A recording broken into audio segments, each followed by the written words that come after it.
right in. So some argue that police in the United States are more likely to use firearms when they encounter minorities, especially African Americans. Is race a factor in these police killings? I would agree with those who argue that race plays a role in the shooting of unarmed black men and women, people of color, but especially unarmed black men and women. They did a study a while ago, and it showed that even when they showed pictures of whites who happened to be bigger than the black people in the corresponding picture, that people, whites especially, looked at the black person as being bigger. It's this perception. It's almost a perception of black as being bestial, animal-like, to where we are perceived first and foremost as threats. Not human beings, not people, but perceived first and foremost as threats in this country. And it's been that way for quite some time. It's a part of our white supremacy foundation in this country, and it's also a part of blacks being viewed as chattel, blacks being viewed as property, blacks being viewed as bucks and horses and things of that nature. So there's a very bestial quality when it comes to perceptions of black people, especially of black men in this country. And it has lent itself, because the only time that when you think about it, the only time one is given the thumbs up for killing someone or something unarmed, it's usually a wild animal. Bear, wild ravenous wolf, rabid dog, these sort of things. And so we're put into the bestial category, mainly because of the white supremacist underpinnings of our society, but also a vestige of how blacks are viewed as it instead of they, a thing instead of a human being. And that lends itself, and we don't beam our police officers from other, planets. They come right here from within our society. So the same perceptions or the same misconceptions that dog our society will be the same misconceptions that will dog our law enforcement officers as well.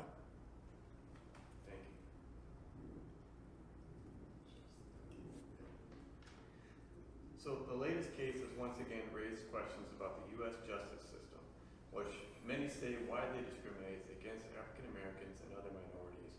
Do you think the criminal justice system treats whites and blacks equally? No. The criminal justice system does not treat black and whites equally. They don't, never have. That's statistical, that's historical, and that's anecdotal. I mean, I think about when I've talked to people who happen to be white, and my wife and I have done workshops and seminars, anti-racism workshops and seminars. And if you ask the question, well, how many times have you been pulled over by the police? Not many white hands go up, but you better the black males' hands go up. They shoot up, because there's this over-policing of the black community. And this started back with the slave patrols back in South Carolina, I believe in the 1670s. We see that our first slave patrols where blacks, even if they happen to be quote unquote free blacks, were treated as if they were slaves, treated, as I said before, first and foremost as a threat. First and foremost as someone that needs to be policed, that needs to be watched, that people need to keep tabs on.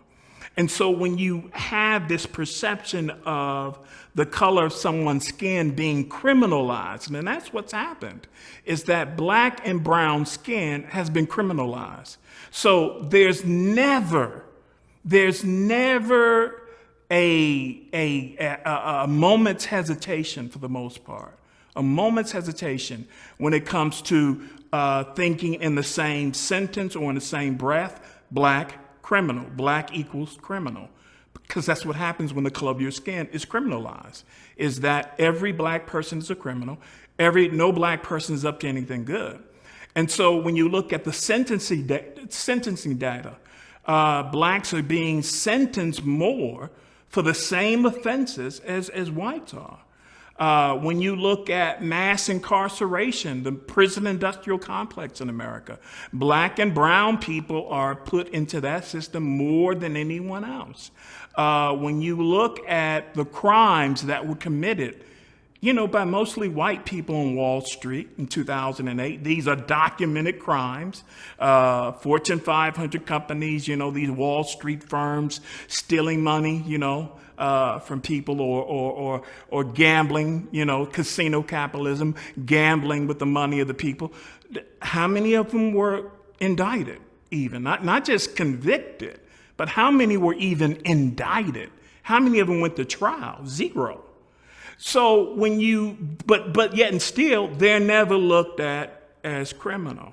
They don't have the same perception of those mostly white people on Wall Street. As a matter of fact, these people are invited to the parties. They're invited to the upper echelons of power. They're invited to the White House. They're invited, to these places and treated as respectable. But the black person or the Hispanic person in the ghetto or in the projects, no. Color of your skin is criminalized, and you're looked at as being habitually and perpetually criminal, even though the crimes of people who happen to be white rise to the same level and sometimes even higher.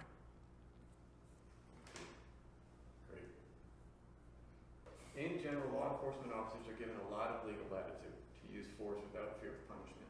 In almost all cases, the question is whether the officer's decision to use deadly force was reasonable or not.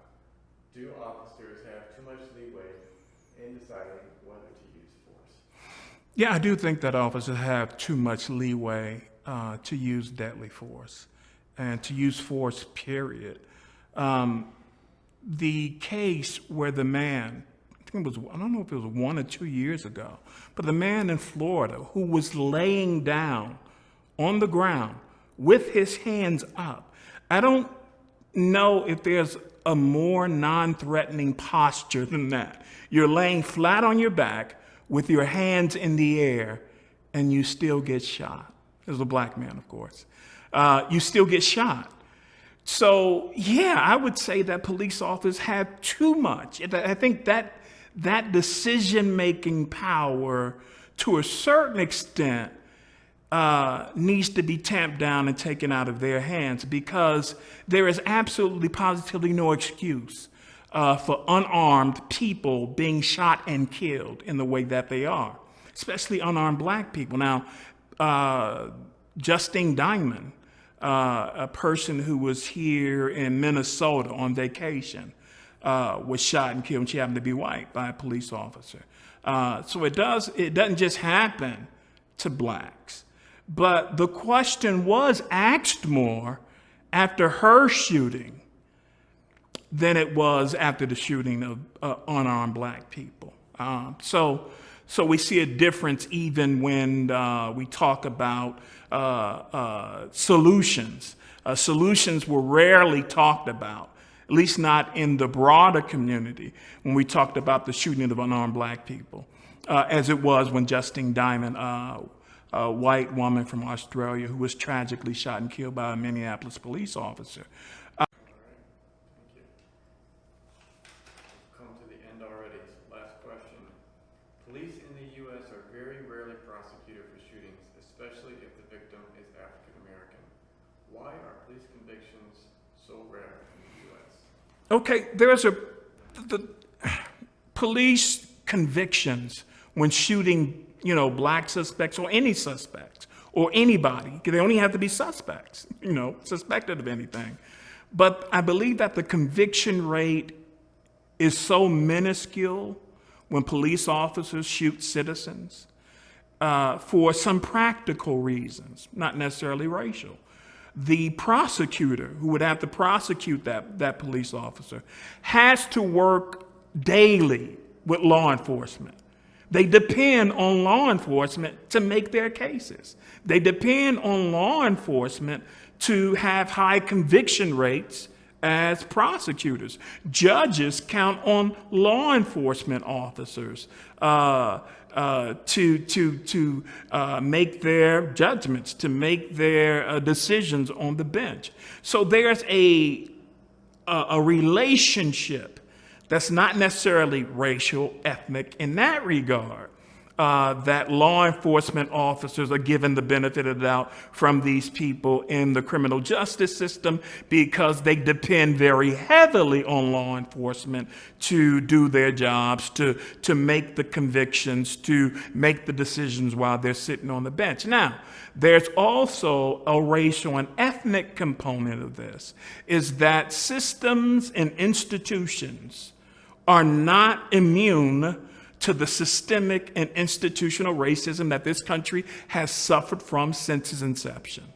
So these institutions are infected with that virus, knowingly and unknowingly. And until you eradicate this thing called white supremacy, and this is how we come to where we've come in places like St. Louis, in places like Florida, in places like Minnesota, in places like New York, over and over again, white supremacy, because it is usually a white cop or a black or brown suspect that's, locked in this quote unquote conflict, is that what you see is that white supremacy affords you the benefit of the doubt. That A, black people equals criminals, or black and brown people equals criminals.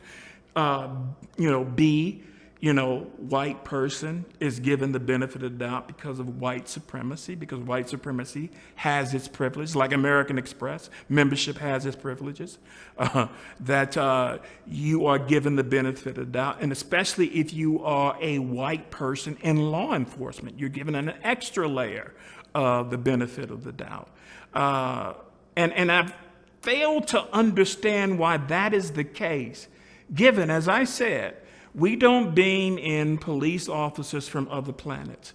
The same biases, the same prejudices, the same bigotry that plagues our society is the same bigotry, prejudice, and bias that plagues our law enforcement, our justice departments, our criminal court systems. It's the same bias because it is inevitably operated by human beings who are infected by this. And we have not engaged in that conversation. We have not engaged in that revolution of eradicating white supremacy and becoming a more equitable society.